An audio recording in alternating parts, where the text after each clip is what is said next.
It says we're live on my end. It says it over here too.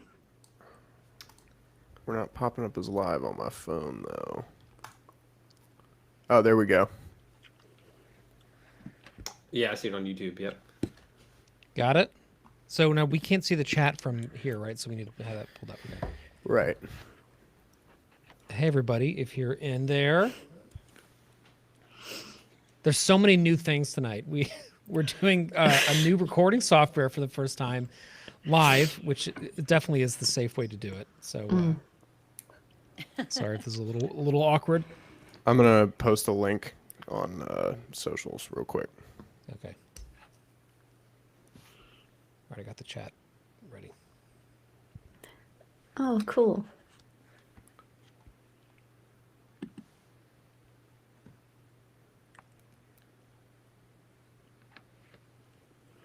Is that chat on the side? That might be it. Is that the live stream chat there? I'm a tech loser, so. Is it?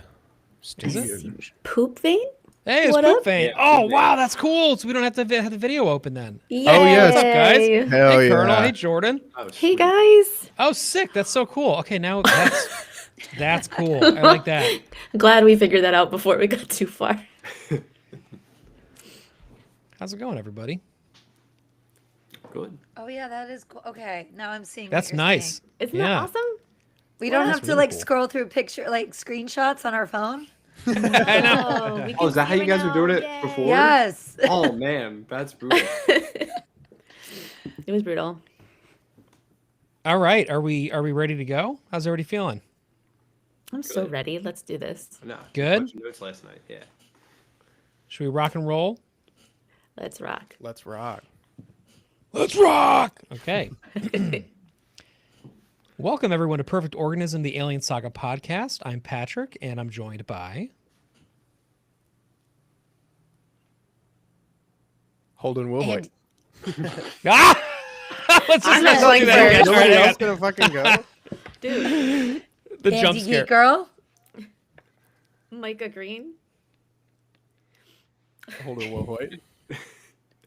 We've done this And our good before. friend, special returning guest, Mario Benvenuto. We're going to go back. We're going to do this again. We're going to get it right the second time. Okay, let's try it again. Ready? Welcome to Perfect Organism, the Alien Saga podcast. My name is Patrick, and I'm joined by... Andy Geek Girl. Holden Wilhoit. Micah Green. And our dear friend, returning guest... Mario Benvenuto, or Wired Workshop in the chat, as I am usually you guys on that end. Yeah, this is a little strict because normally Mario is one of the most involved people in the chat. Which, by the way, hey, what's up, Poop Vein, Colonel, Jordan, everybody in there right now. It's weird having you in the actual room this time, but In a good it's way. nice to have Yeah, you. yeah. In a good way. No, I'm So, yeah, always, dude. So this episode tonight was kind of your idea. You suggested it a couple weeks ago. We thought it was so nice and such a good kind of palate cleanser that we wanted to do it tonight. And we really want all of you in the live chat to also participate because this is something that is a very personal kind of episode. And we're calling it what keeps us coming back. So Mario, do you want to kind of get us rolling here? Oh, actually, hang on. Before you do, let me do a little bit of housekeeping because we do have some patrons tonight to read, which is actually very exciting. Let's go back. So starting back in late August, we got Lorna Follin, Danny Abbasi, Peter Hoskin, and Adrian Johnson. And our buddy Dylan just upgraded to a significantly higher tier, which is really cool. And we've been talking with Dylan Dang. about some cool stuff. And if you want to join them, go to perfectorganism.com/support. The link for that was broken actually for 2 months and we didn't notice it. So we fixed it. So hopefully that will work now. Or you can just search for us on Patreon. Lots of new stuff coming up. We just put Weapons out, which is really cool. And we're about to do Andor, which is long overdue, season 2, but we're really excited about it, as well as some other stuff too. So join us there. And without further ado, I'm going to hand it back to Mario to kind of take us through a little bit of your proposal for this episode tonight. All right, cool. So I was listening to you and Jamie's last episode about the going over directing and the future of Alien and where it's going and stuff like that.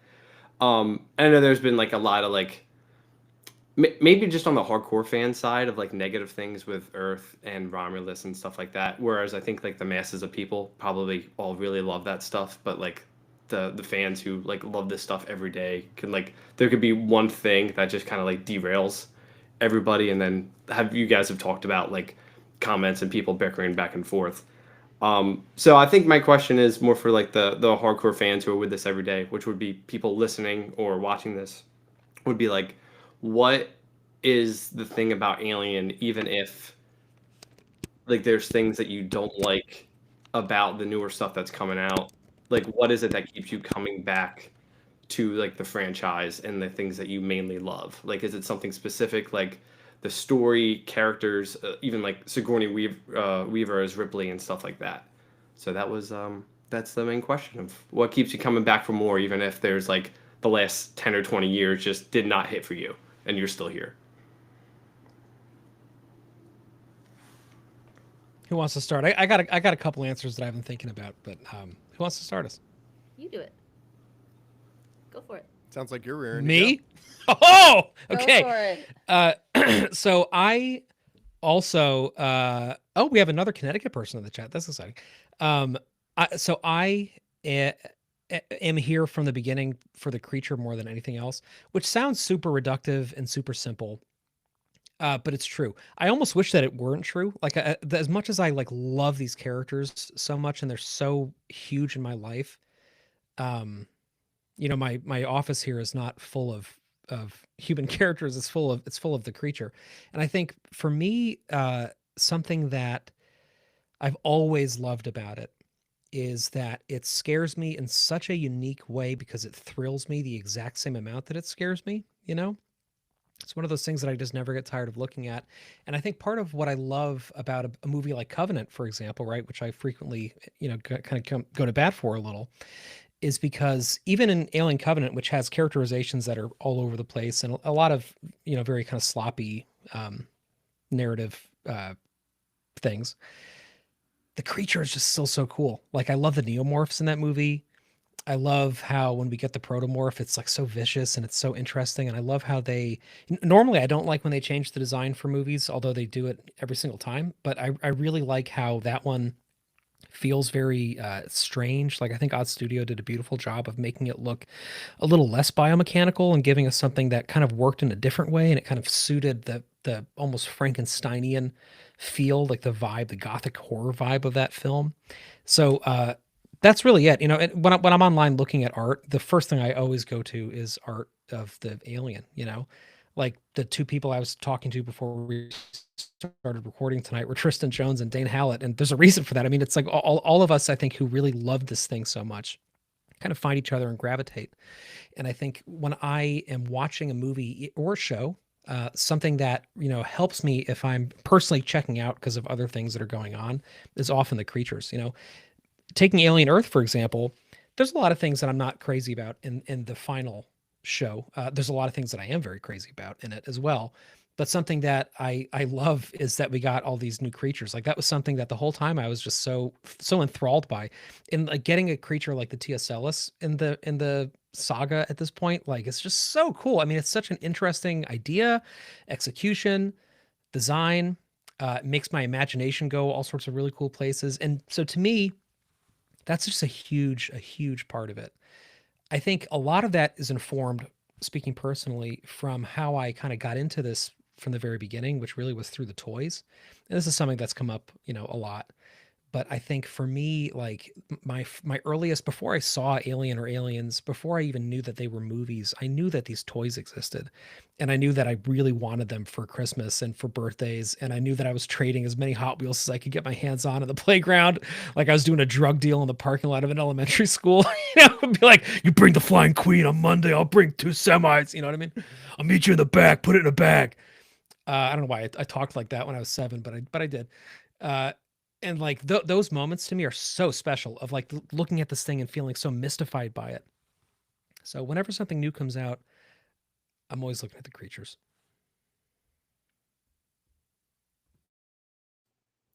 I think for me personally, I've always been more of a lover of the science fiction aspect of Alien more than the horror. Like I've never really considered myself much of a horror genre fan in general. I am very much a sci-fi genre fan. Like anything that, like, you ask any of my friends, anything that has like a spaceship in it, it's, oh, Holden's gonna watch that. Um, and I mean, Alien is, the benchmark. It's the high standard for science fiction. Like the very first time I watched Alien, like I'm falling in love with the ship, the tactiles, the way everything looks, and the representation of space I find fascinating. Like space is your enemy. And I think they do a good job of representing that idea throughout all of the films, really. Whether space is a threat to the crew members, because of the creatures leaking acid, or whether space can be used as a weapon against the creatures.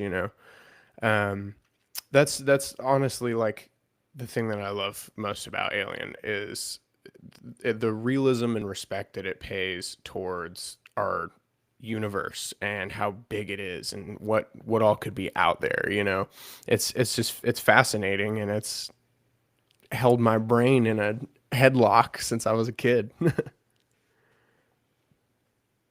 Yeah, I think for me, and I'm seeing some comments in here too, a big part of why I love this is the nostalgia factor, the bonding that I had with my brother, especially, but just with my whole family. I think I saw it with my cousins the first time at my grandmother's. So it was just this experience of shared fear and excitement and this whole world, like you were saying, Holden, the sci-fi factor for me, huge. I'm also not a horror person. As everyone knows, whenever you guys mention something, I'm like, nope, too scared. But what keeps me for sure is, and I've said this many times, but for me, this was a movie for me. Aliens was my gateway drug, if you will. But Ripley, I felt, was made for me. And she was mine, and those characters were mine, and they're part of me. And then it expanded to Alien, and of course Alien 3, and we've got to see more of her story from both ends. But she spoke to me in a way that no other character growing up in the 80s ever did. Every movie was about a man's journey, the male hero, and I love them. I love all of the 80s films. I love Indiana Jones and all of them. But seeing Ripley, it was like I had something for me. And seeing my brothers, because I grew up with a lot of, I grew up with two brothers, no sisters. Seeing them love her as much as I did was like key for me. It was huge. So, yes, I know that every subsequent film, we're not going to get her, but that was my hook. And then the Xeno, the alien, the world building, the corporation, the whole whistleblowing aspect. I love all of it. And so I'm always looking for new ways in which they expand that story.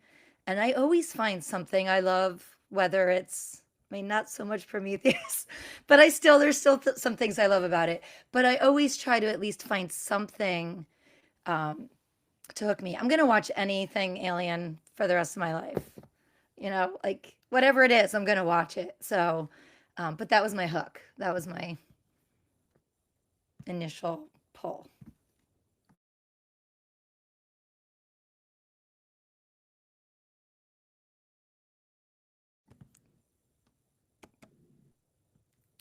You have to unmute in the middle. Like you have to see it. Wait, oh, did that Yeah. work? Hey, okay. I'm an adult. I've done this before. So I think, and tried to put this a little bit in my bio. I'm kind of new here, but I've been here. You know what I mean? I was introduced to Alien. I knew it existed. I've always been a sci-fi person. And Holden, I think you really hit the nail on the head with like the respect and the danger of sci-fi movies, and how we can tell a story that's so much bigger with so many cool things in it, like blasters and spaceships and all these amazing monsters, but yet we're still telling a story that means something to us as human beings. And I think that is absolutely fascinating. One thing that I'll never forget, Patrick, you actually, when we first started dating, you know, he was very into it, and I had only seen bits and pieces of the movie, I'll be totally honest. And one thing that really stuck with me, was you told me that when we were going to watch this, the creature is something that we've never seen before. And I think that's the best way to put it. Like the horror comes from within us literally because the creature is taking parts of us and coming out of us and being the scariest parts of us. And I thought that was phenomenal. And the creature, I've never seen anything like it before, never seen anything like it since. Um, Even just like the concept art that you see on the internet of the creature, it's fascinating to look at. There's always a line or a detail or a piece of the alien itself that I haven't looked at before, and I always like marvel at that. The other two things, they kind of blend into each other a little bit, that keep me coming back to the alien movies and the comics and the stories and the shows and all of the things. Um, Again, this is riffing off of you, Holden, because I thought it was really awesome what you said, the space aspect and how absolutely terrifying space is, as a concept, as another character in these movies. Because let's face it, it really is. It's always there. It always adds an extra element of danger. I mean, obviously, except for Alien Earth, but it does add this this extra bit of danger and something that the characters all have to contend with, even the Xeno. So that I thought was really cool, which leads me, and I'm almost done, into the other thing that I keep coming back to, and I've noticed it more as I'm looking for things to share on our socials. It's the environment that they've created. Um, Starting with the Nostromo, going into all of the ships and the planets, and every scene is so rich with both realism and extraordinary imagination. And I just like looking at it, like when you watch people play Isolation, which I have many times. um, I just I could just sit there, and if you made Amanda just look out the window of the ship for an hour and a half, I would just do that. Like, it's amazing. Um, and yeah, that's those are the main aspects that keep bringing me back. That's all I want to do in isolation is just walk around and look at stuff. Like if I need to find a mod that takes the alien out so you can just explore. It's such a beautiful game. Probably relax in the med lab at that point too. At that point in the game. I just hide in the lockers all the time. Mario, that's really funny what you said at the end, because that's literally my number one is like the environment, like the setting and the props. I found like I really had to think about I love the creature. That's up there too. But like I think when Alien's hitting its hardest for me is when I want to walk around in the set and just like touch everything. And like the prop, like once I see like a prop and I'm like, oh, I need to have that. Like I have so many things in like reaching like distance in my office that I grabbed, like my hand welder. I probably should have turned my camera to my backspace, but like I have my hand welder. I have an Aspen beer can. I have so many things from the movie that are just like surrounded by my desk because like I'll watch it and I'll be like, I need to have that thing. Nice, Patrick. And I think that's where like the first two movies, like not only with the cast and the story and all that stuff, like the Nostromo and like Hadley's Hope, like I would live in Hadley's Hope. Like there's so many things I would take everything from the movie. Like even I'd love to have Hudson's like bypass kit, and that was in there for seconds, and I want it like so badly. But yeah, that's my main thing. And then the creatures, and one of the reasons I loved Earth, was because of the new creatures. I was literally standing, like in certain spots, I would stand next to the TV, like it was like 30 minutes left or 30 seconds left in a sports game when like the Teocellus was about to do something. And I'm there. I was so excited because there's a mystery of creatures that I have no idea what's going to happen. Not like rewatching the same movie as I always have. But yeah, when the props and the environment are hitting at their most, when I see something and I want to walk around in it, I think that's my favorite, and that's where I want to stay and stuff like that. And I definitely think the high watermark for that has to be Alien and Aliens. I really think the first two films, the tactility of everything makes it feel so real, like the way that they're sound designed, so that anytime any piece of technology is operating, it sounds so completely real to us, and it has such like weight. And I don't know why that seems to be really hard for people to pull off nowadays, and I'm not even just talking about like Alien Earth or anything, but the prequels as well. Like I really think like, look at a movie like Prometheus, right, which looks so beautiful. I don't like believe a lot of the technology in it the way that I do the first two films. And that's something that I really miss. And it's something, I mean, there's a reason why I watch those movies more than, any other movie. I think it's because they're just that you just walk into it and it's like walking out into a real lived environment.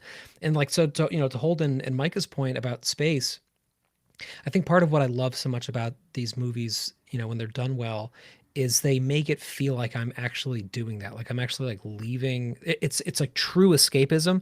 The funny thing is that it's escaping into a nightmare. Like it's something that you kind of would like to also be escaping from. But something about the comfort of knowing how that nightmare ends makes me want to step into it over and over and over again, because I know that there's something on the other side of the darkness there.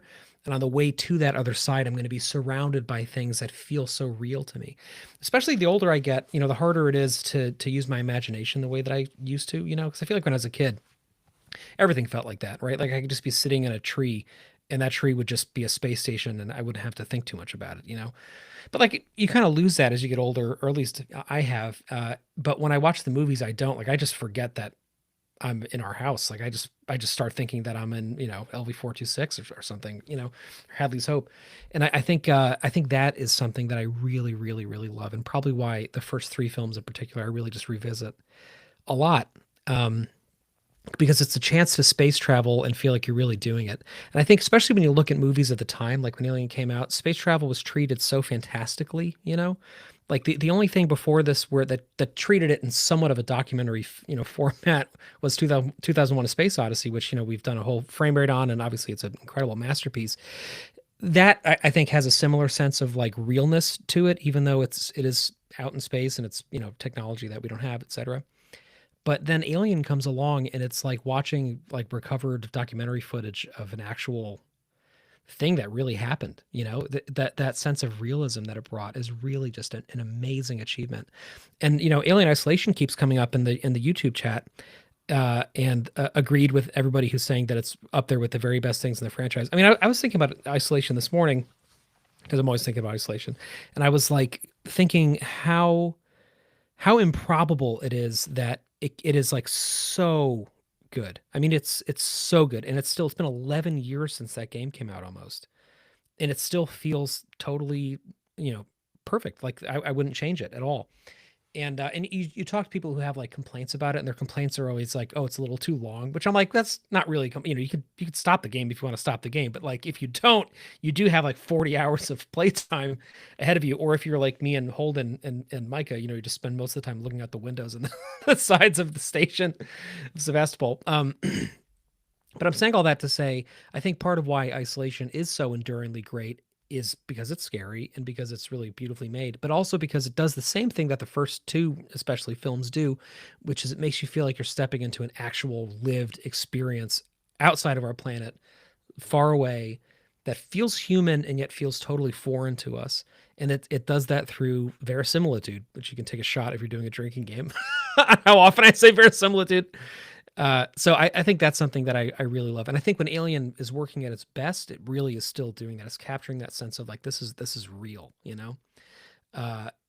that's something that I think is really hard to pull off. I also want to just point out the music obviously is a huge deal for me and for others, here tonight and others listening. And I think, to me, the scores of the Alien films have always been like paramount to my appreciation of them, and not only that, but I mean they've had probably a larger impact on the way that I personally conceive of and execute music in my own life than like anything else. Because before I fell in love with modernist composing and stuff, and went to grad school for that, like I loved the Alien movies and I just watched them all the time, and I would have Goldsmith playing constantly and Goldenthal playing all the time, and to me, like, that's what it sounded like to leave one's body and travel somewhere. And I think something that I love about Alien Earth is I think Jeff Russo's score absolutely stands up with those. And that's the first score in a long time that I've been able to say that about. And so, yeah, again, talking about how, like, if something's not working, looking for other things that do work and finding joy in those, to me, the score absolutely, sees me through. And for that matter, Covenant. I think that Jed Kurzel's score, although, I know some people are upset that he has callbacks to other things, which is, you have your opinions about that. I think that the original music that he wrote is really truly scary, and it's one of those things where I've like analyzed it a lot, and I've kind of taken it apart and tried to figure out exactly how he's doing certain sounds in it, and I've never quite like figured it out. And to me, like, again, that keeps me coming back. That sense of like this is it's an imagination excursion, not just visually but sonically as well.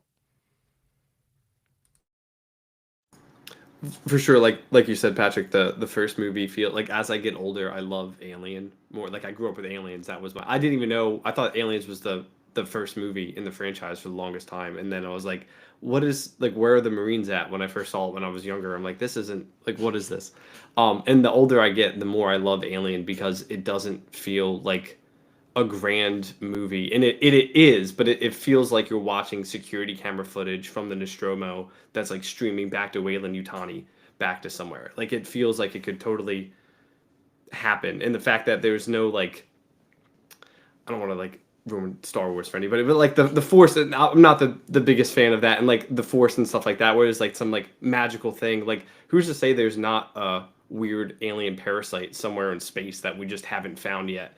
And some poor ship like happens to stop by, and it always felt like real to me. And like the same, and that's what I loved about Romulus too, is the beginning and like Jackson Star of that, like that dirty grittiness when she's trying to like get out of her or move on to I'm forgetting the planet name now, but she gets denied and has all the extra hours and stuff like that. Like the realism in the movies, I think is awesome, and that's also another thing that keeps me coming back.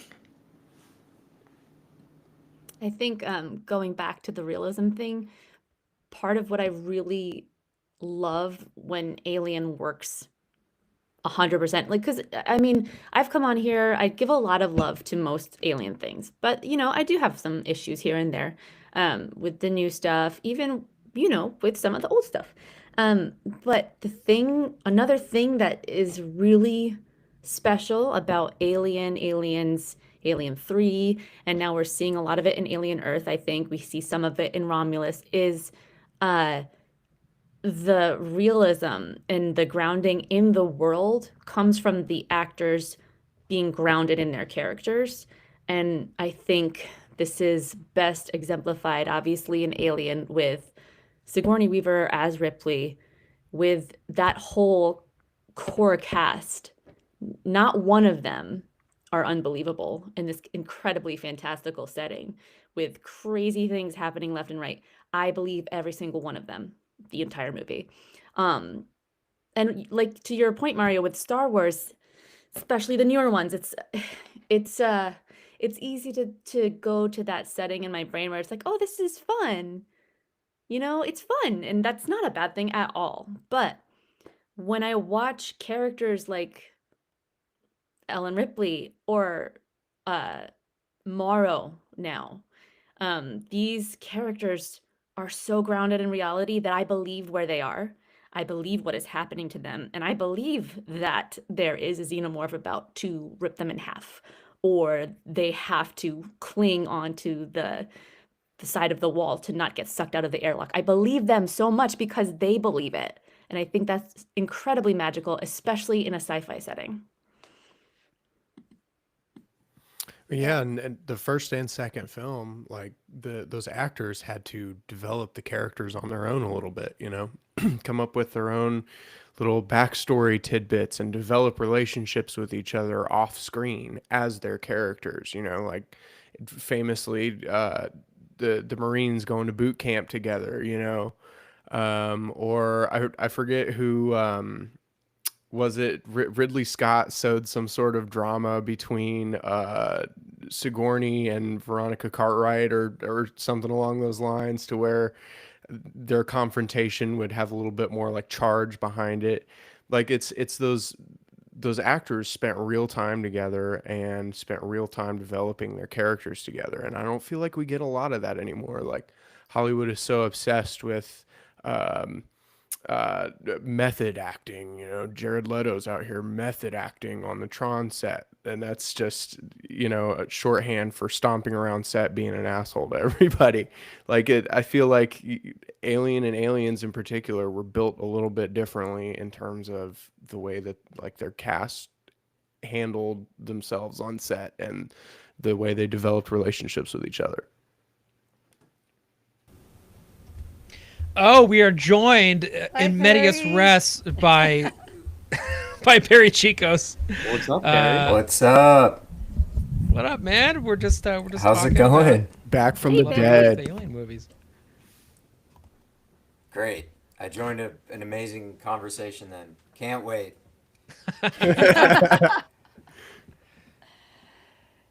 Cool. What did I miss? Just kidding. You don't have to summarize for me. You want me to just Everything. dive in? You You do, missed Pat's gonna everything. love that. Get into it.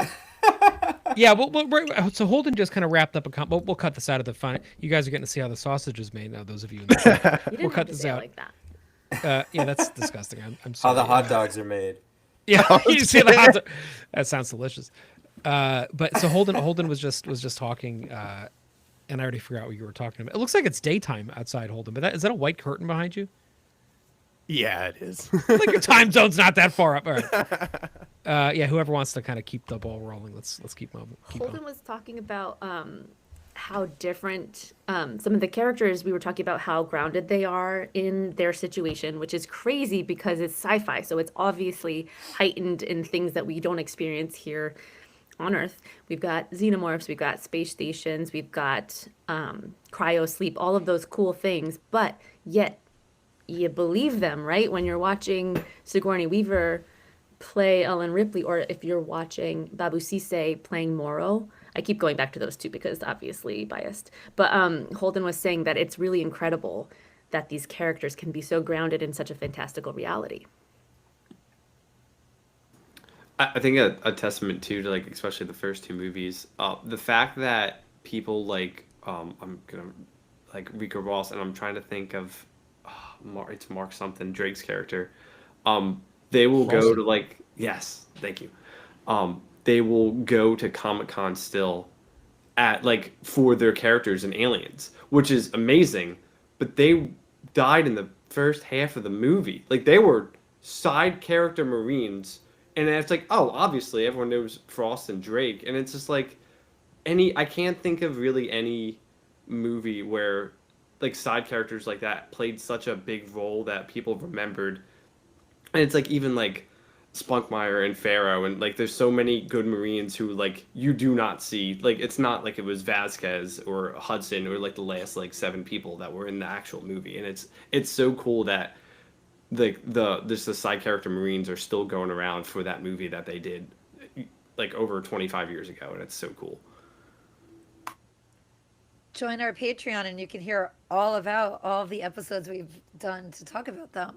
We spent hours talking about side characters, and going back to everything you're saying, to me, especially, I know everyone knows I'm the Aliens girl, but all three, everyone is so believable. And I think we are attached to this, especially in this day and age, because we are constantly inundated and surrounded by, especially now, things where we don't know if it's true. Like truth is such a special commodity now that when we go back to this time when movies had a little bit more realism, I think our brains are just attached to that. Like, oh, I know what this is. I know I'm in this world and I'm here. I literally just watched Alien and Aliens again. And to Patrick's point, every time I watch it, I feel like I am there. I am completely lost. The lights could be on, the lights could be off, and I'm in that world, and it's tangible. I think the practical, the just the all of the real world building that they did with real things and practical effects, our eyes and our brains know the difference. And I think there were parts of Romulus that I absolutely adored because of that. I think when it's too stylized or too animated looking, I think it loses us a bit because we know. So I think that played a big part too. And just, I try not to be like the old folk, like, oh, back in my day, they made movies better, because there's a lot of great things that I love that are coming out now. But I think in this world, because it's so fantastical, the more you can embed that realistic, gritty, and it doesn't have to be gritty, but just it has to be practical. I think it places us in that moment and it connects it to us. We're tethered to it in a stronger way. And that's really all this is. Fandom is just being pulled to something and connecting with it. So for me, it's all of those things you mentioned, but it's also that thread of, do I want to spend my time with these people? Do I want to spend 2 hours being with these characters? And in those first 3 movies, the answer is always yes. And a lot of Alien Earth I loved, like you were saying. I loved many of these characters, but then there were moments of time where you don't feel like you're there. You're watching something that was made for you, but I didn't feel like I was in those rooms with those people often. Sometimes I did. Can I add something? So when I think about like what Alien means to me, I think you guys bring up a lot of great points and have probably touched on some of this, but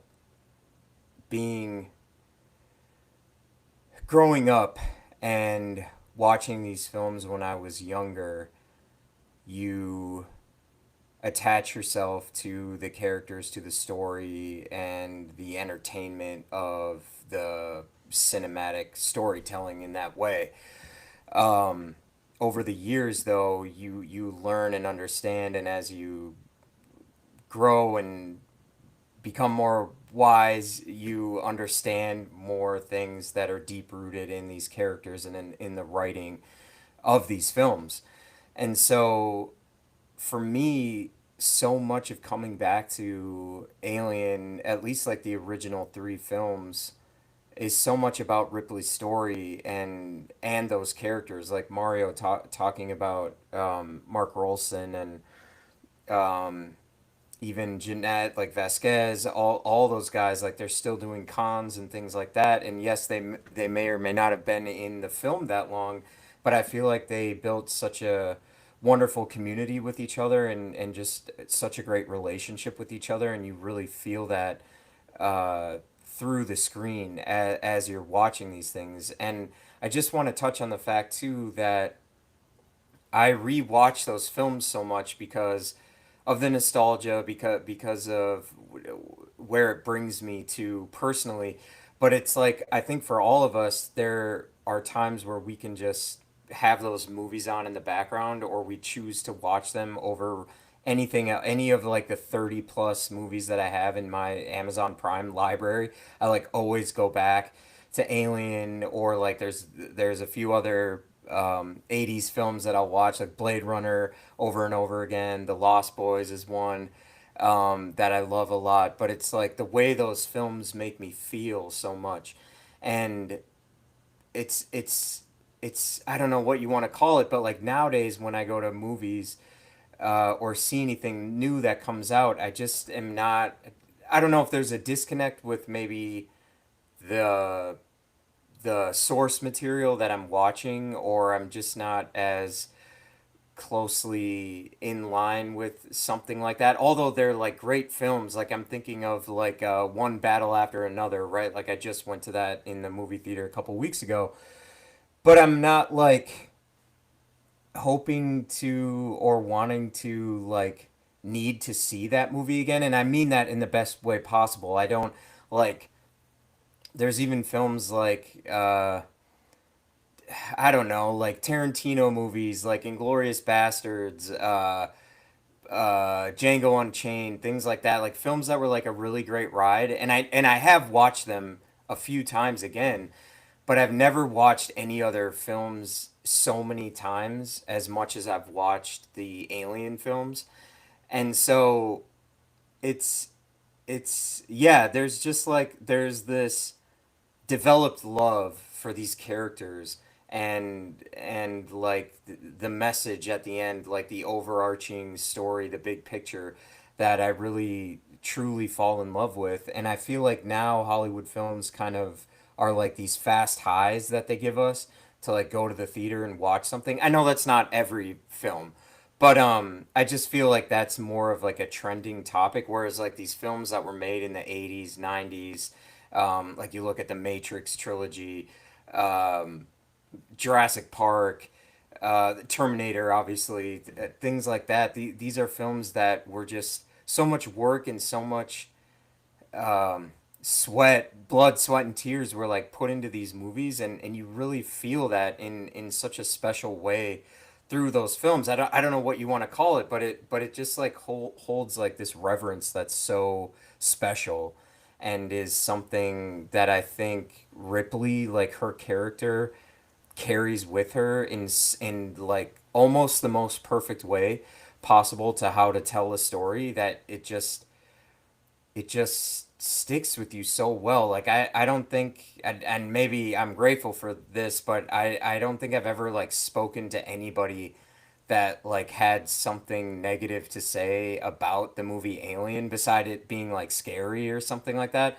But like everyone, my neighbors, my work colleagues, like whenever they want to talk about the podcast or the Alien series in general, or even like bringing up Alien Earth and things like that, we always like kind of find our way back to talking about the original films, and there's always just positive things to say about the story, right? And how it made them feel when they were watching it and things like that. And so, yeah, just trying to think of why I keep coming back and why I ride through maybe the tough times. But maybe that's because I'm also a Minnesota Vikings fan. You know, you kind of have to do the same thing. Uh, so and I grew up with that curse as well. So just take it easy. Man, we keep going back to character. I think like at this point we have so many indelible characters from this franchise.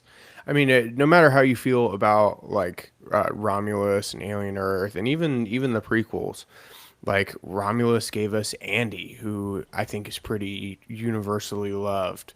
Alien Earth gave us Kirsch and Morrow. Um, Prometheus gave us Shaw, who I think Shaw is wonderful, and she's not just a Ripley stand-in. She's a little bit more than that. Um, it's There's so many wonderful characters that we have. There's a character for everybody to see them a little bit of themselves in, I think. Even if it's not Ripley, because I think Ripley has a little bit of all of us in her, but all of these other side characters, like I think just about anybody could pick one character out and be like, that's me.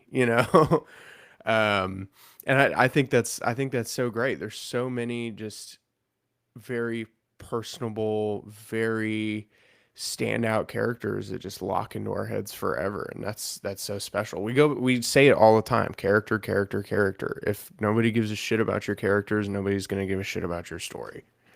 And that's where, again, the first three films in particular excel as character.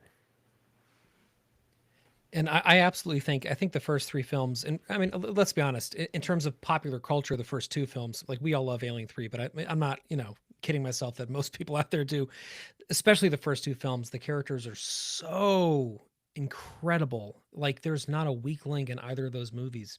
And that is an amazing achievement, because in a lot of other great films from that time period, there's plenty of characters who are kind of underwritten or kind of, I mean, very tropey or just exist to be like sexualized or exist to be like the wimp or the victim or tokenistic in some way.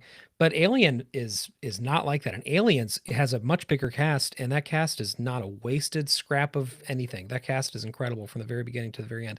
And again, part of why I really enjoy Alien Earth so much is I think because I think it was a return to having a lot of really compelling characters, especially in one thing. I mean, like there's a number of characters in that I personally really bonded with quite a lot, which I really love. And I think, something like Romulus, like, to your point, Holden, like Andy is an all-time great character for me. I think he is wonderful. I think he's really beautifully performed. And David Johnson, of course, is getting tons of accolades right now because of The Long Walk, where he's also a standout. And I'm like, just this guy's like going to get like 10 years from now, he's going to have an Oscar and we're going to be like, oh, we called it. Well, we're calling it now. Really just an amazing actor, and having him attached to this franchise, having somebody, and having like half of the cast that was in Alien Earth attached to this franchise is just amazing. But I do think something that we've lost a little bit is that sense of like there not being anyone who's not compelling. And Perry, to your point, this is something else that I've just been thinking about so much lately, which is like why things feel so ephemeral now. And I think there's studio reasons for that, and there's writing reasons for that. But I think there's also just kind of cultural reasons for that. I think we're putting movies out so quick and television out so quick and in such a volume across so many different platforms and so many different things that are kind of vying for ad space at the same time, that it feels like things are kind of released specifically just to like catch a news cycle and then disappear again.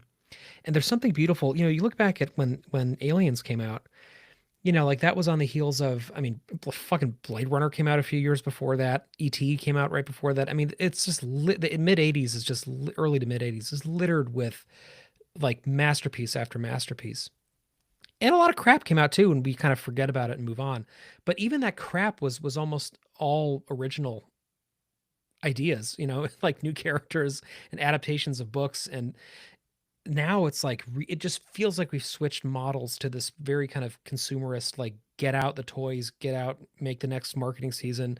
We want to release this in the spring so that it's eligible for an Emmy so we can turn it around and sell it to another streaming network later in the year. And these things always happen, but there's something about the way that it happens now that I feel does kind of a disservice a little bit. And I think something that I love about Alien Earth is that in spite of all of that and in spite of all the pressures, they managed to give us like 7 characters that I think are super indelible. But it does make me miss something like Aliens, where everyone, like there was just no one in that doesn't feel totally lived in. And, a few of you have mentioned, Mario was just talking about this, the cons, and a lot of us have been lucky enough to get to spend time with these people at conventions. And that's an amazing experience. And it's funny because you talk to them and they're like, yeah, this was, a few months of my life, 4 decades, no, not 4 decades ago. Yeah, 4 decades ago at this point. Next year is going to be the 40th anniversary. And yet it's like they're right there, like you bring up Bill Paxton with Jeanette Goldstein, and it's like he's in the room with her again, that was an amazing thing to be a part of, and getting to watch that, I think, is always part of why it's such a treat, And I think a large reason for that, and this is something that's come up quite a bit in our Patreon series, which you can get if you subscribe to our Patreon, because the link works now, so you can do it. Is this idea that all of the characters have surprising arcs that feel very justified and that keep you on the edge of your seat. And I think that is something that really keeps me coming back, especially to the earlier movies, is this idea of like, you're not necessarily how you start, your end does not have to be defined by your beginning.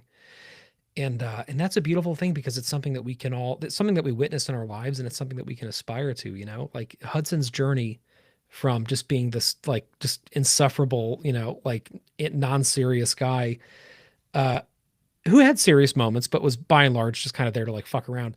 His like heroic arc, going through fear and like pushing through that and finding truths about himself, and then going down guns blazing and having, I asked a question on our socials maybe 2 weeks ago, where I asked like, what was the scariest death in the Alien universe? And a lot of people said Hudson's death, because he's being, pulled down to this dark hole, getting his face gripped. He's going down. And it's just funny because I don't read that as scary at all. I read that as like that's triumph, like that's triumphing over darkness. And that's what we need. And Ripley, of course, is the complete embodiment of that. When we started this recording tonight, I said that as much as I would love to say that the characters are kind of my primary driving force for this, it's always going to be the alien. But it's to Andy's point, it's also Ripley. There's no way to get around that. Like, Ripley has had such an enormous impact on my life and on my conception of myself and what heroism looks like, and on the way that I feel about certain women in my own life, like the one I'm married to on the call right now, but like my mother, like these people who have just done things that I really, really aspire to be more like. And Ripley, gave me a huge template for that as a young person, of like, this is what heroism looks like, and this is how you lead, quietly with dignity, and this is how you listen. And again, we've talked about this ad nauseum, but Hicks, similarly, being like a very non-typical mid-80s, masculine character in a movie who it does listen, and he does respect leadership from non-traditional places, and he's very, not top down about things. Like, it's just, I don't know. Again, it's full of surprises. And last thing I'll say before I shut up is, we have a new Predator movie that's about to come out. We're gonna see how that goes. I don't know. I'm excited about it, kind of. But we did a frame rate maybe 5 years ago on the first, the McTiernan, the first Predator movie, and I went into that ready to kind of crap on it, even though I've seen Predator 80 times in my life. Literally, we have the VHS tape. We were just there to get some comments in the chat. I was just there to kind of have fun, and I left being like, oh, this movie is way more layered than I think I always gave it credit for a movie that's so on its face dumb, and it knows it's dumb. Don't come at me in the comments. Predator's trying to be just a ridiculous 80s action movie, right? But it's not. It's actually a lot more subtle than that, a lot more interesting than that. And that's what I want more of now, I keep talking about the new Jurassic World movie, Rebirth. That's a movie that it has all these things going for it. It's got freaking Mahershala Ali in it, and Scarlett Johansson, and and it's directed by Gareth Edwards, who's it doesn't get better than that, and yet it's still a movie where the whole time I was like, what? This is what hundreds of millions of dollars in Jurassic Park Legacy gets you. And how many people do you know who were talking about Jurassic World Rebirth? That movie came out 3 months ago. It made $1 billion, and it's just gone.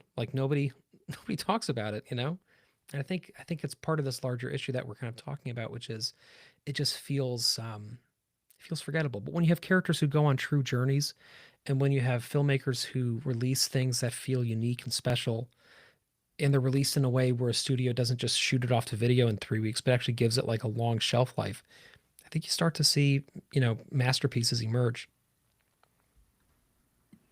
Can I just piggyback real quick? Okay, first of all, I'm crying laughing at the Bodmans comment. Thank you so much for that. That was amazing. Just to piggyback off of what you said, Patrick, going back to characters, I could talk for an hour and a half about Ripley because of what she means to me now, and subsequently Amanda Ripley too, similarly. But right now I want to use 2 seconds just to talk about Parker in the original movie, which was created in a time when people of different color were not the heroes all the time. And I think that is really special of that movie, to do that and to make him such an incredible person that you latch onto, and a fully fledged person that I feel for him so much. And when he is killed in the line of trying to save someone else, it's poetic, literally. So it's always character, and I guess we can keep going back, but it really is.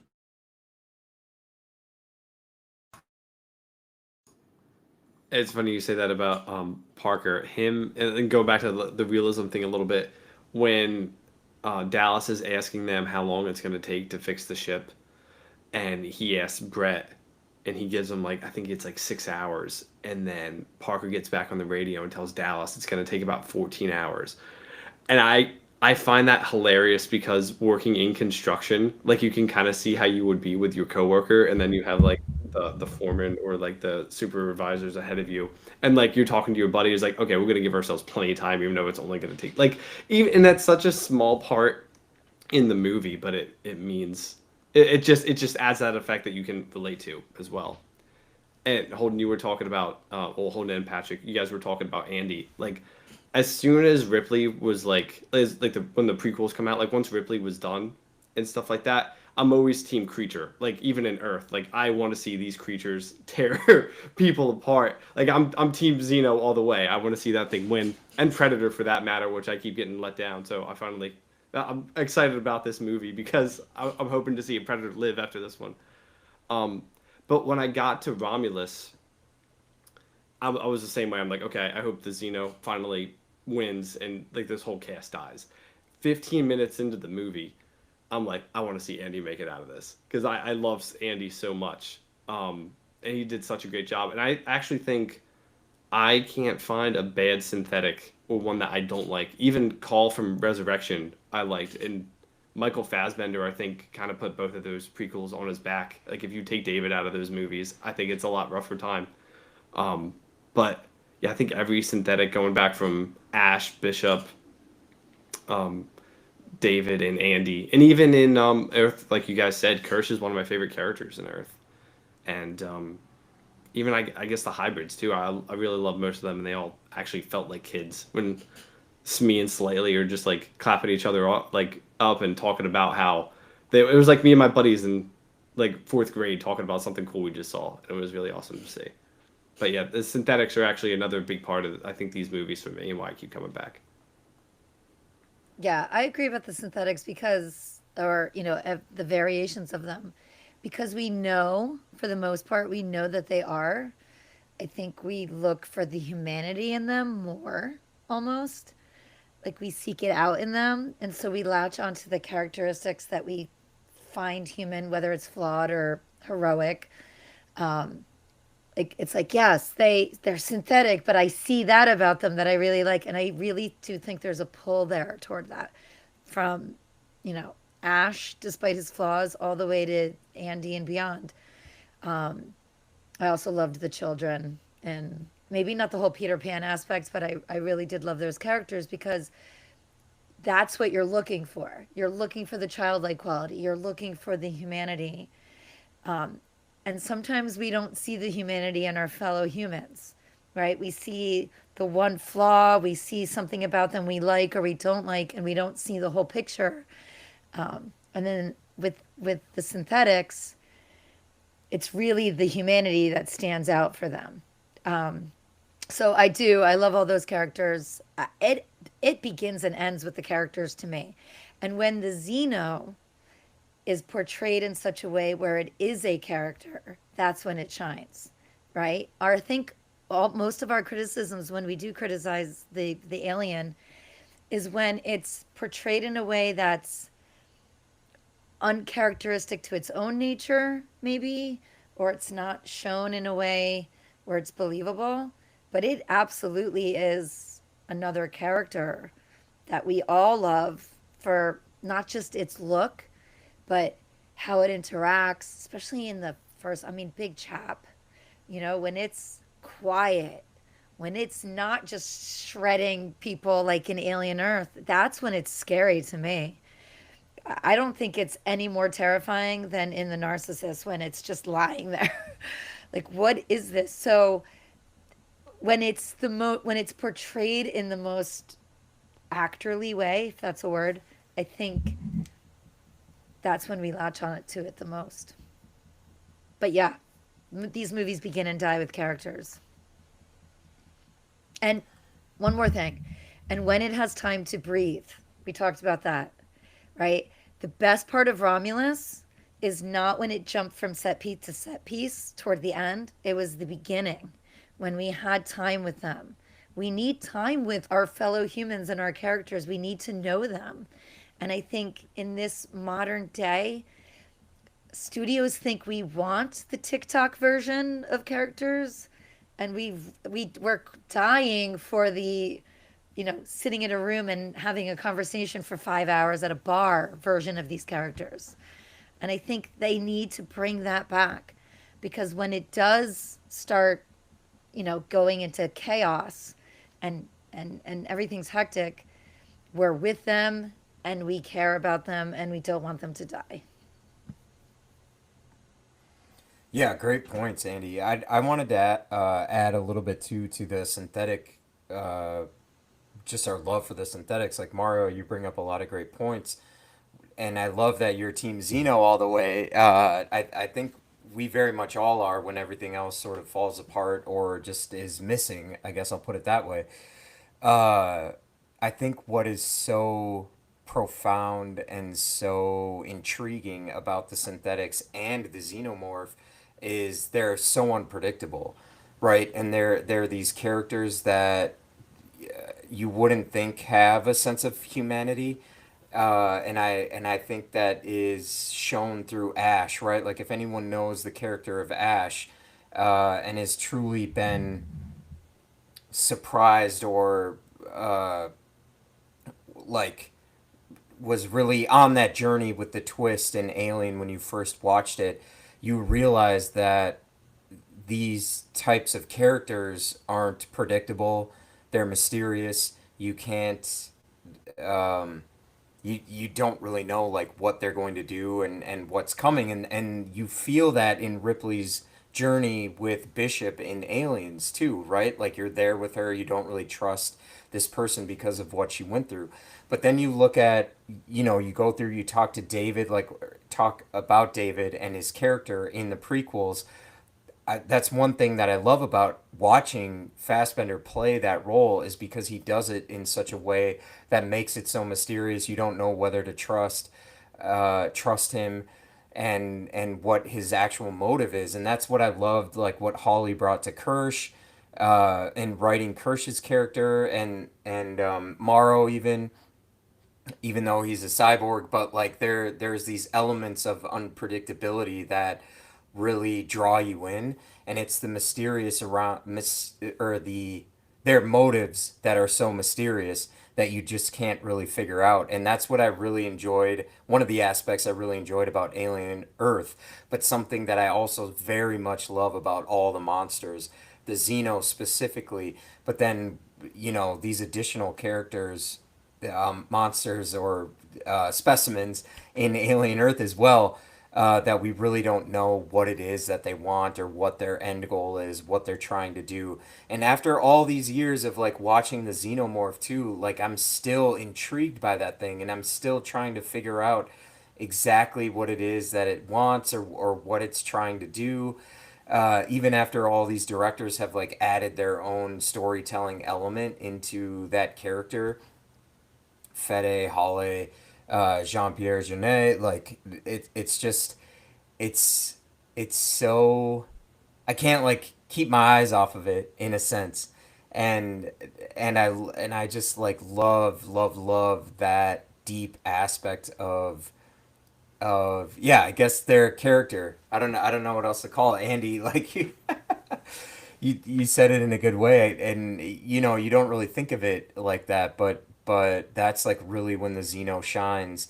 And even for Call in Resurrection, it's fun watching that movie. I do rewatch that movie over and over again, not as often as the others, but it's fun watching her character because you're still, I don't know, for me sometimes it's just easy to like forget everything that I know sometimes, and I just try to like ride the ride again like I've never been on it before.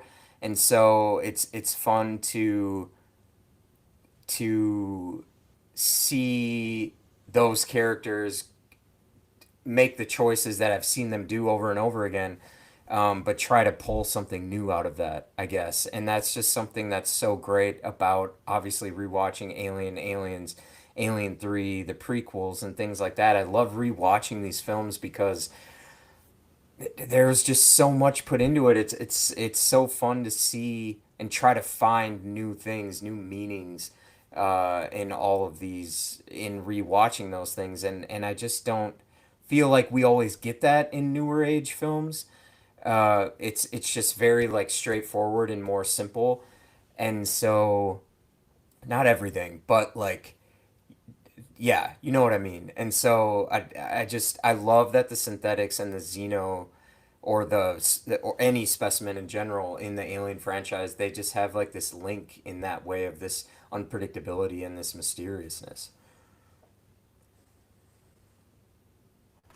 I was like that a lot with the Teocellus. I'm gonna be honest. I think that's probably my favorite thing since Aliens in the whole like franchise. Like watching that thing move around, and that's what I was rooting for the whole movie. I was rooting for the Teocellus more than I was the Xeno in Earth for sure. And it's just like, and I wanted so much. Like you could have just had Earth and it'd just be about the Teocellus point of view, and it's just like so mysterious, and you don't know what it wants. And even when it was tapping on the glass, like, was it trying to warn the person or was it trying to distract them? Like, you have no idea. And yeah, I love that creature so much. It's so cool. Oh. The TSLS is so great, and it's not, at least for the most part, it's not practical. You know, like we all love the amazing practical effects in this franchise and others so much, but like it's not a practical thing. It's just loaded with personality. It is a character, you know, and it's so great. Like you were saying, it's tapping on the glass. You're like, what is it? What does it want? It takes a shit after counting pi, you know? Like it's so great. It's so packed with personality. It just jumps out of the screen just like so many of the other great characters in that show. Yeah. For something with no mouth and no ability to articulate itself, that's literally just an eyeball with tentacles on it. It's like the most charismatic thing I've like ever seen, which is why like all the people with the, I'm Mitch for president, like, like profile pictures are, it's so right. It's like such a charismatic creature. And to your point, Holden, I think a lot of that is because they really put the time into giving it an arc of its own too, and it's actually kind of a cool case study because I think this is something that we've been complaining a little bit about tonight for valid reasons as being kind of lacking in a lot of newer things.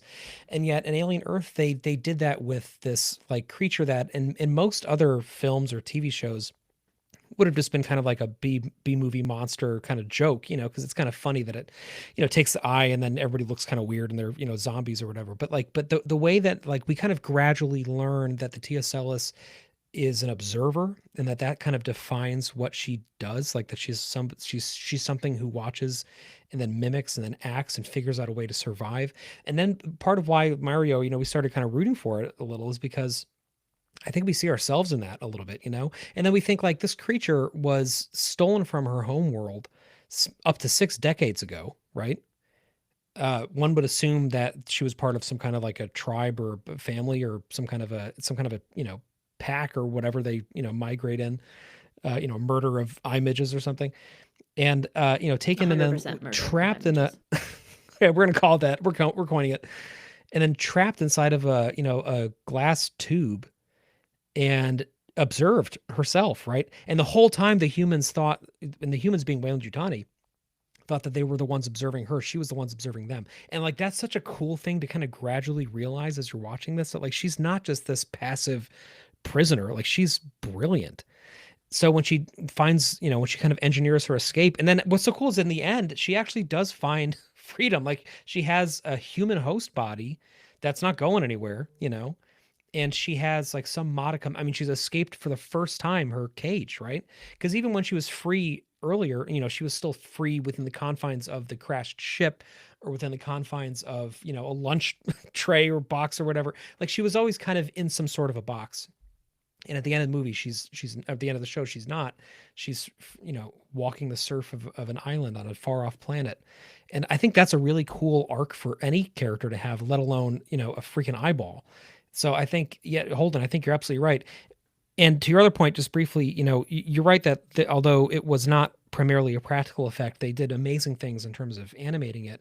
But it is worth noting that they shot a lot of that with a beautiful thing that Second Skin Studios created. They made a few different versions of it. And so even, the sheep, like one of the versions that was in the sheep was just a static sculpture of a sheep that was just inside that cage in the science lab. And everybody was like talking about how, all the interviews we did, people were saying how unnerved they were looking at this like sheep standing still all the time.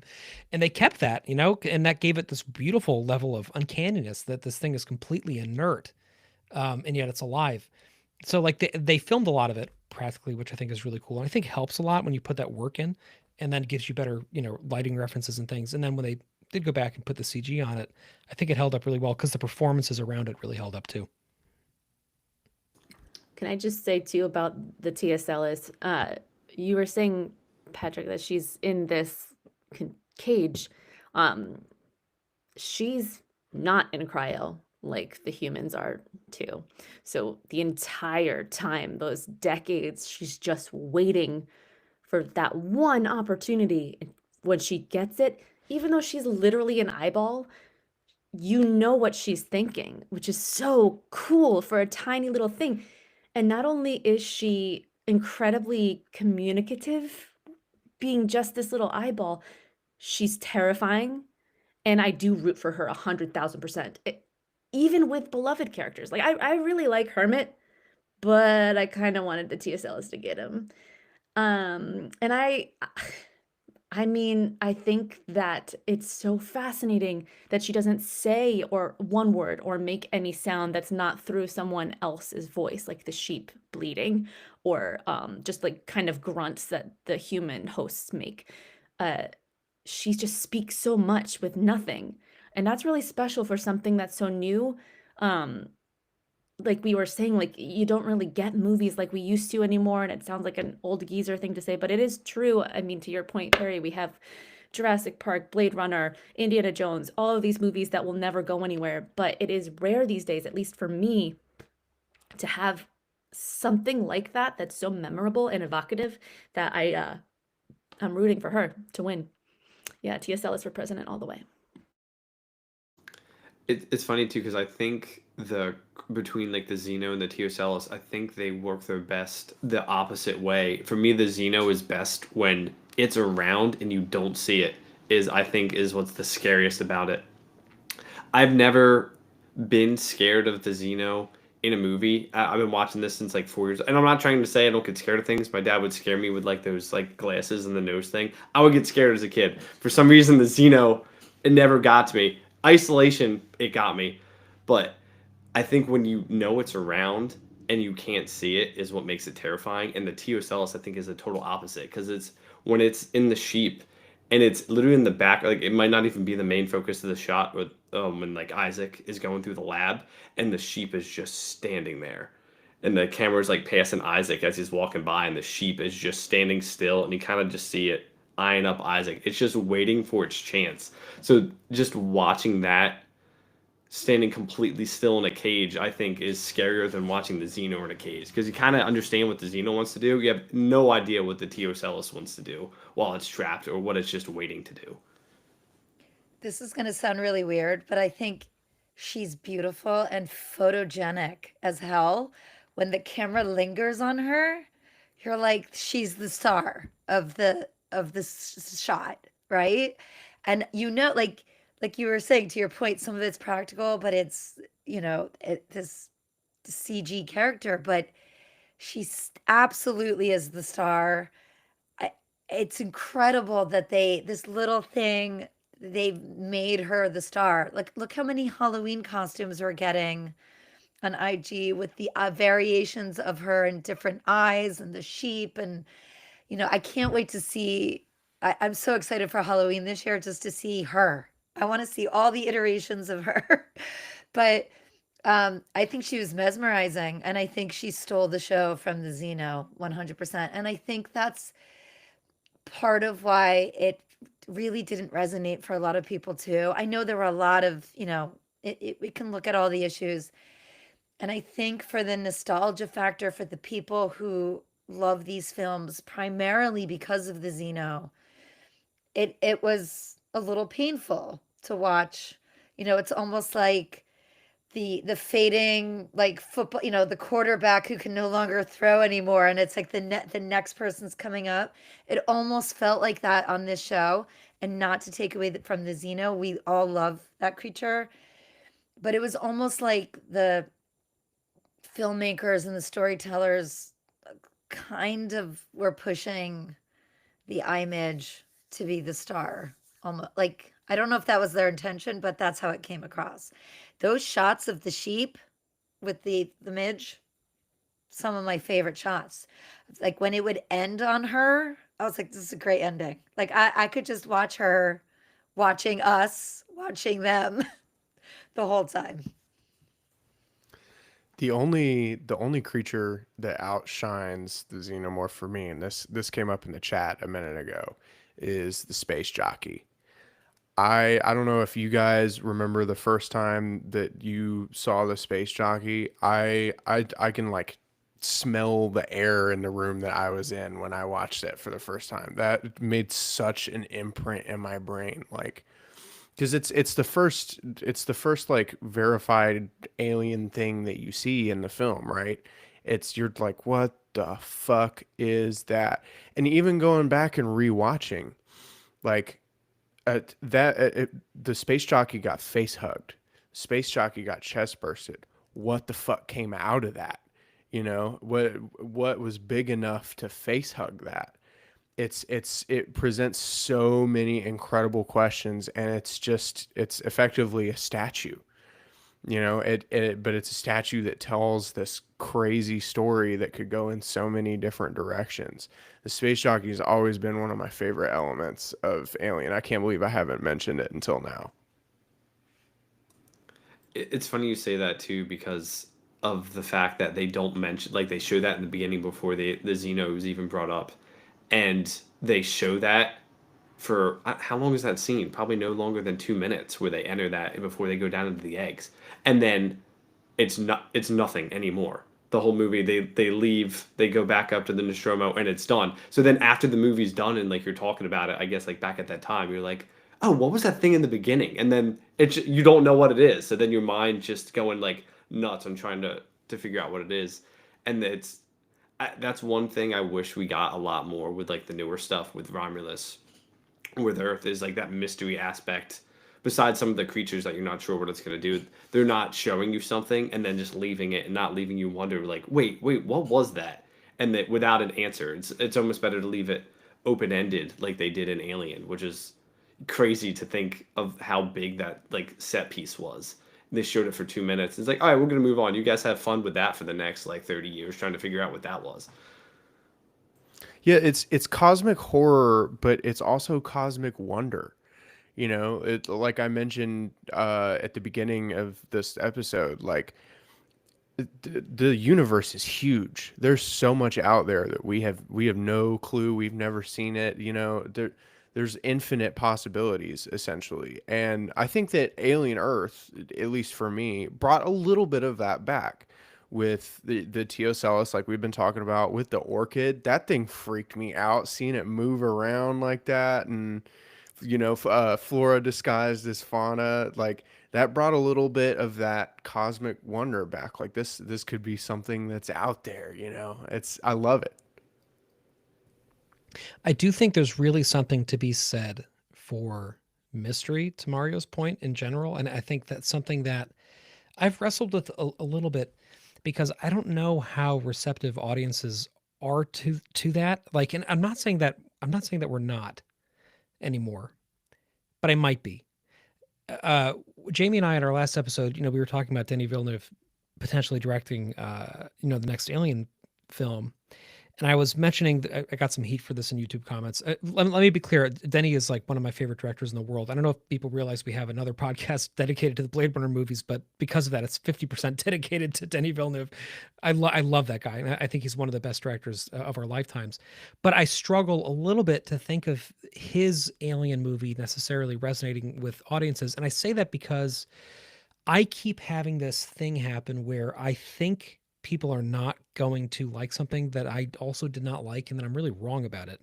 And I think like a great example of that is the callbacks on Romulus, which to me really hold that movie back from being great, because it's so close in so many ways. Like there's so much stuff I just love about Romulus, but the callbacks just always take me out of it, and they always make the experience slightly worse for me. But those tested the best, and that's why, earlier in the chat, I'm sorry, I forgot who it was at this point, but somebody was mentioning how much more effective it would have been if Andy had just done like a dad joke, when he landed. And I agree. I've said that as well. And it's worth noting that he did, that there's versions of this where that's what he did say. And he had other lines, and they were doing different tests of how these lines were working with different audiences, and people really liked Get Away From Her, You Bitch. So they kept it.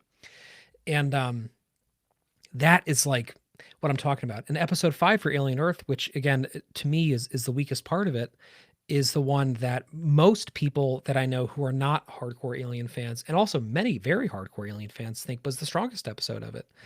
And to me, like, part of what holds that episode back, other than having issues with some of the characterization in it, is it feels the most like kind of wrote color by numbers what you would expect an alien thing to look like, and whereas the rest of Alien Earth was so far removed from that, for better or for worse. Sometimes I think for worse, but a lot of the time for better, in my opinion.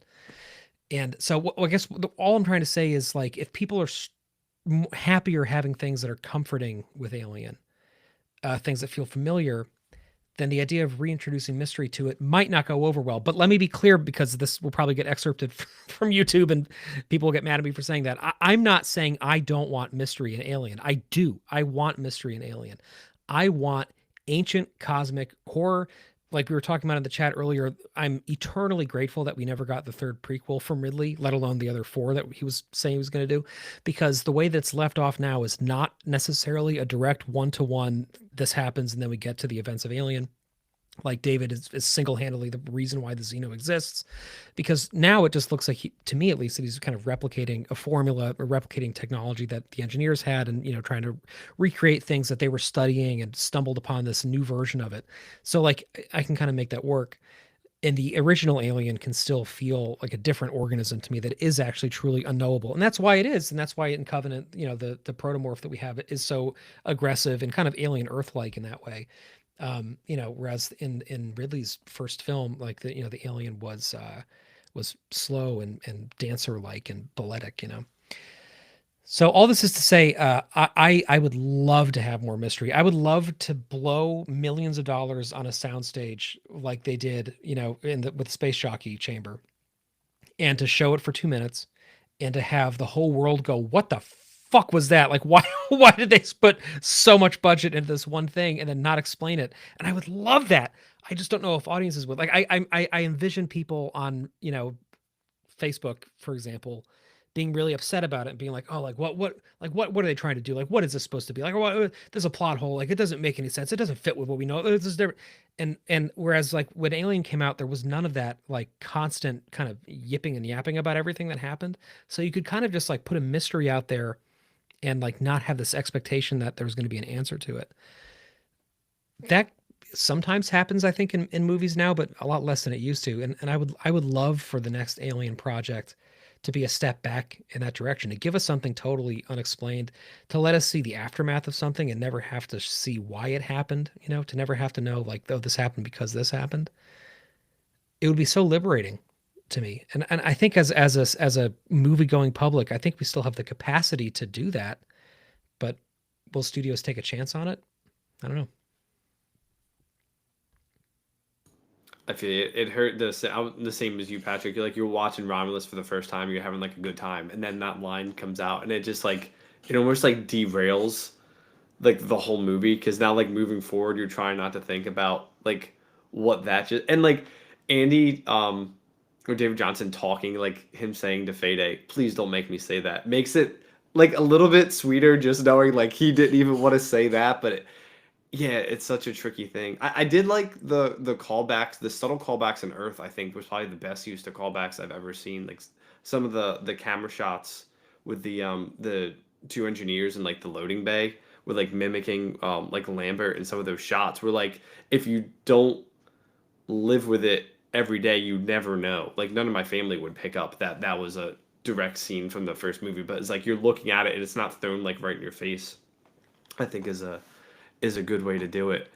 But yeah, it's hard when like all of us live with it every day and you get like a callback thrown in your face and you absolutely hate it. And I know when like we were at the theater in New York, it's like they cheered for that line, and it's just like it's almost like, do you just accept like that and you just be happy for that? I guess that's probably the best way to go. But like that kind of sucks for like a more mysterious movie coming out. It's like even with the Xeno and Earth like being controlled by Wendy, my whole family's like, oh, that's like a cool different take on it. I mean, I'm like, I'm still not quite sure how I feel about that yet, but it's hard when like the masses of like fans or people who don't live with it every day love something so much about like the movie, and you're like, that was like the worst part. How could you possibly like that? And it's like, I guess you would make the movie for the majority of the fans instead of the 1% of us who are still talking about all these movies constantly.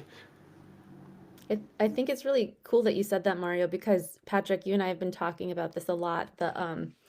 Some of the things that maybe people who are too deep into it really don't like. Like, I agree. I'm having a hard time with Wendy controlling the Xenos. I don't love that. It kind of gets under my skin a bit. But the fact that your family thinks is cool is exciting because it's someone who's not immersed fully all the time in the universe. And Patrick, you and I were talking, and you had a really good point that it's exciting as a hardcore Alien fan that people who are not hardcore Alien fans are excited by something like that. And for me, the "get away from her, you bitch" line, it was so funny because I feel like time slowed down for a second when I saw that, because you guys had already seen it like first, and then I got to see it in New York with everybody. And you had said there's something that's going to happen and I don't know how you'll feel about it. And when I heard the line, I was like, but then the whole room erupted with, oh, like they were all clapping and everything. And for me, it just kind of felt like, oh, it for us we hardcore fans, he's kind of breaking the fourth wall with like a tongue-in-cheek nod. But for them, it's just like such a solid, funny moment to happen. So I guess the fact that everyone who's not really truly in it all the time can find joy in that moment can also bring me joy, because it does just that. It gives them magic and something to think about later when they leave the theater.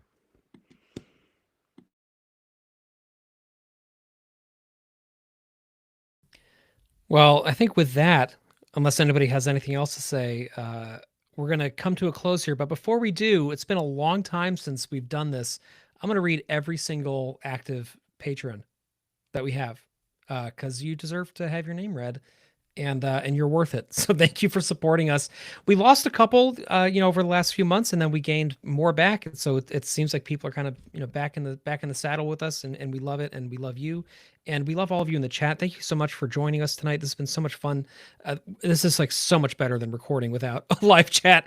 I got to say, like, I'm finally getting to the point where I can kind of concentrate and just kind of see what you're saying. And it's been so great. And you've informed our conversation. And if you would like to join the chat next time, again, we record bi-weekly on Wednesdays typically. So, you can look for us.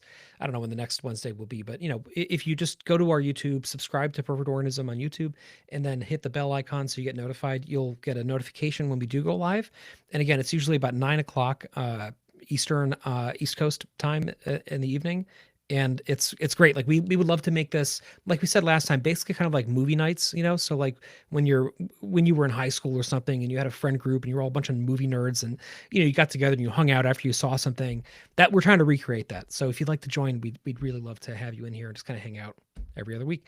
So here, without further ado, are the patrons as of today. We have A.T. Johnston, Absolute Stink, Adam Dweck, Adrian Johnson, AJ Baroob, Alan Bartalik, Alex Browns, Alexander Gates, Alexander Wagner, Algeriat, Ali, Amanda Fisher, Andre Bishop, Andrew Campbell, Andrew Creighton, Angel Cruz, Anita, Archmaster Rennie, Arturas Savecas, Bass Jockey, Benjamin O'Mara, Benzaro, Bex Lewis, Blood Hut, Bob Farmer, Brazen God, Brendan Vandenay, Brooke Nestor, Brian Smith, Burke Burnett, Carl Hingst, Chase Cupo, Chris Blackwood, Christian Matska, Christopher Bouquet, Christopher Egan, CL11B, Daniele Ferlito, Daniel Purpletree, Danny Abassi, Darren Armstrong, Darren Gold, Dave Bright, Dave Joyce, Dave Turner, David Benson, David Holmes, Deal With It.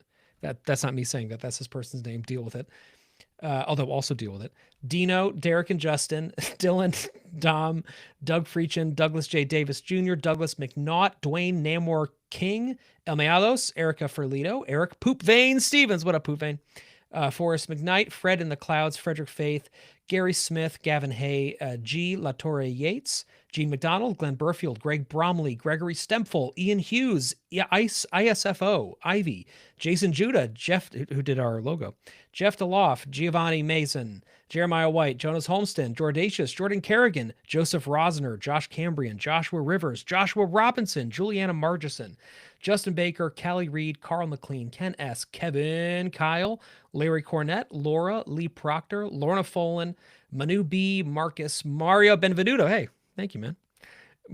Mark Mattis, Martin Fink, Matt Benware, Matt Broff, Matt H., Mike Dennis, Mr. Flintstone Style, Moltage, Murray Kucherawi, Natasha Matthews, Nathan Gribble, Nawan, Nick Carmichael, Nick Xenopred Alien, Nick Broff, Nick DeBoer, Nick Howard, Nick Cannon, Nolan Eller, Ola Steinis, Paul Middleton, Paul Sandel, Perry Chicos, Peter from Melbourne, Peter from the Midwest, Peter Hoskin, Planet Ekaz, Reda Aloach, Reno D, Richard Blackwell, Ross Yost, RT21, Ryan Weathers, Sean Rosado, Simon Nangle, Spencer Taylor, Stanislav Sin, Stephen Barton, Stephen Bischoff, Stephen Arbuckle, Stephen Donnelly, Steve Appleman, Steve Patterson, Steve Spires, S Thunder 27, Stuart Fowether, Stuart Irvin, Tharmine, Thomas Johnstone, Thurian, Tim Hazeldine, Tom Prentice, Tom Shields, Tony Q, Varun, Vertigo, Vincent Harris, Weyland-Yutani, Distinguished Engineer, Weed, Will Howe, Xander House, Yoel Guerrero, Yunners, Zachary Rosano,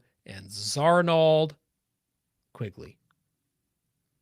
Thank you I said a guys Stefan so instead of much. Steven there. I'm sorry about that. You're amazing. Thank you guys. Thanks, Hell everybody. yeah. Thank you. Thank you guys. Have a great night. See you soon. This is so fun. Thank you so much. Thank Thanks, you. everyone.